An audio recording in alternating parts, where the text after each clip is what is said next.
Bismillahirrahmanirrahim. Assalamualaikum warahmatullahi wabarakatuh. Gimana nih kabarnya teman-teman?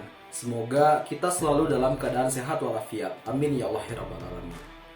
Ada pepatah mengatakan, tak kenal maka tak sayang. Oleh karena itu, mari kita berkenalan. Perkenalkan, saya Muhammad Rizal Fathurrahman dengan nomor pokok mahasiswa 225030054. Saya dari Prodi Pendidikan Bahasa dan Sastra Indonesia, Fakultas Keguruan dan Ilmu Pendidikan Universitas Pasundan. Kali ini, saya akan membahas materi tentang kawasan desain dari mata kuliah Teknologi Pembelajaran dengan dosen pengampu Bapak Reni Triandi MPD. Oke, sebelum masuk ke pembahasan tentang kawasan desain, mari kita ulik terlebih dahulu apa itu teknologi pembelajaran.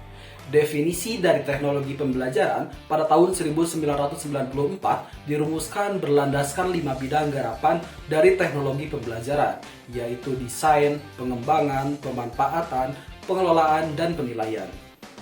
Kelima hal ini merupakan kawasan atau domain dari bidang teknologi pembelajaran.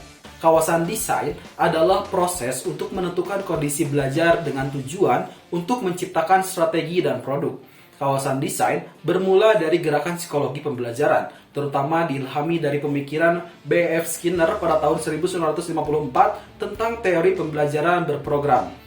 Selanjutnya, pada tahun 1969 dari pemikiran Herbert Simon yang membahas tentang perspektif tentang desain turut memicu kajian tentang desain, pendirian pusat-pusat desain, bahan pembelajaran dan terprogram seperti Learning Research and Development Center pada tahun 1960 semakin memperkuat kajian tentang desain. Dalam kurun waktu tahun 1960-an dan tahun 1970-an, Robert Glaser selaku direktur dari Learning Research and Development Center tersebut menulis dan berbicara tentang desain pembelajaran sebagai inti dari teknologi pendidikan. Aplikasi teori sistem dalam pembelajaran melengkapi dasar psikologi pembelajaran tersebut melalui James Finn dan Leonard Silverne. Pendekatan sistem pembelajaran secara bertahap mulai berkembang menjadi suatu metodologi dan mulai memasukkan gagasan dari psikologi pembelajaran. Perhatian terhadap desain pesan pun berkembang selama akhir tahun 1960-an dan pada awal 1970-an. Kolaborasi Robert Gardner dengan Leslie Briggs telah menggabungkan keahlian psikologi pembelajaran dengan bakat dalam desain sistem yang membuat konsep desain pembelajaran menjadi semakin hidup. Kawasan desain paling tidak meliputi 4 cakupan utama dari teori dan praktik, yaitu yang pertama, desain sistem pembelajaran, lalu yang kedua, desain pesan, lalu yang ketiga, strategi pembelajaran, dan yang terakhir yaitu karakteristik pembelajar. Oke, sekarang kita bahas apa itu desain sistem pembelajaran.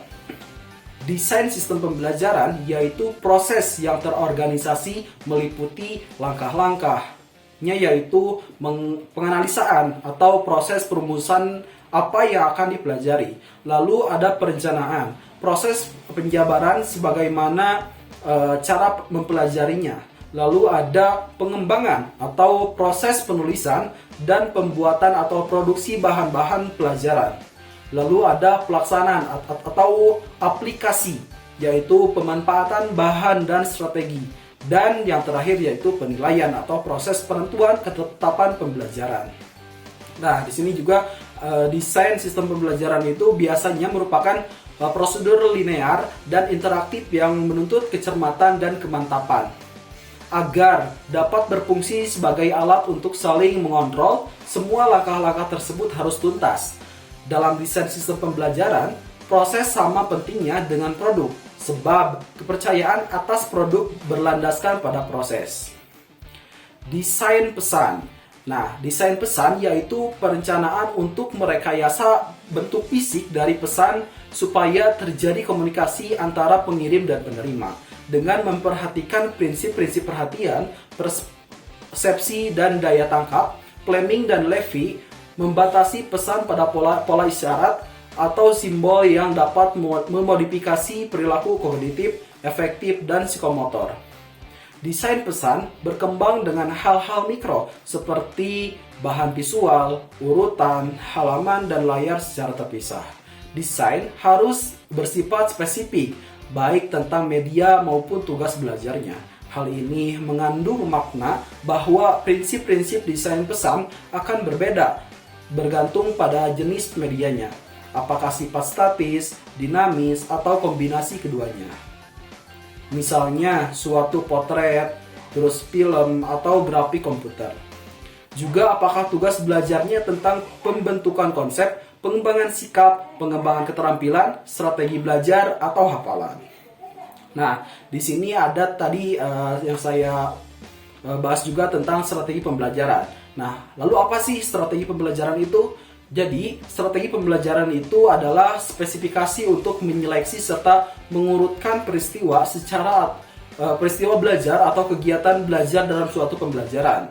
Teori tentang strategi pembelajaran meliputi situasi belajar dan komponen atau belajar mengajar.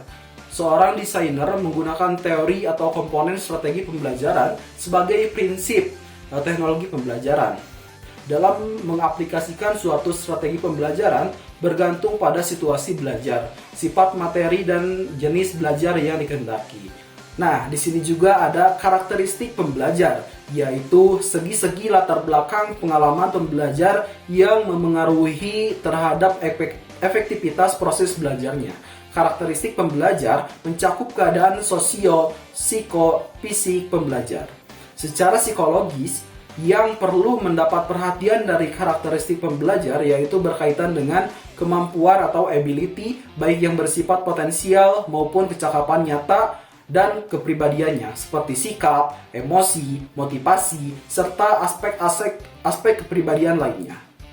Baik, itulah yang bisa saya sampaikan. Mohon maaf atas segala kekurangan dan kesalahan. Wassalamualaikum warahmatullahi wabarakatuh.